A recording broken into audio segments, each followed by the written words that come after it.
Goeiedag, my naam is Lianke.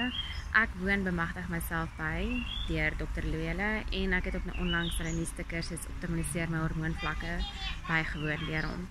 En dit is vir my skrikwekkend om te dink dat ons soveel goed deurgetrek kan word na hormone toe. Met bemagtig myself het ek te doen gekry met letsels waarmee ek nog nooit van tevore te doen gekry het nie. So die deure het vir my verskriklik oopgegaan. En ek het regtig net gedink, okay, hierdie is dit. Daar kan niks beter wees om genesing te kry nie.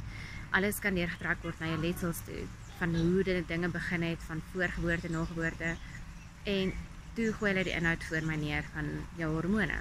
Alles wat jou hormone aan jou lyf doen, alles wat aangaan met jou liggaam as gevolg van hormone.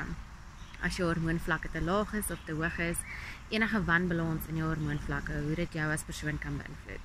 En ek beveel hierdie kursus letterlik aan vir enigiemand, van 'n mamma, huweliksmaat, enige persoon. Die rede hoekom ek sê mamma is, ek het 2 kindertjies en ek voel persoonlik, ek wil my hormone gaan laat toets, want party dae pla dit my glad nie dat hulle my koeldrank of hulle koeldrank oor my beddegoed uitgooi nie, en ander dae dan is 'n mens bietjie geïrriteerd. En ek voel net dat ek is verskuldig daaraan om alles moontlik te doen om vir hulle 'n suksesvolle lewe te gee. En as my hormoonvlakke nie tot op standaard is nie, dan kan ek hulle benadeel. Ek voel dat enige beraader hierdie kursus moet bywoon deur om egskeidings dit dalk te kan keer deur 'n wanbalans in hormone.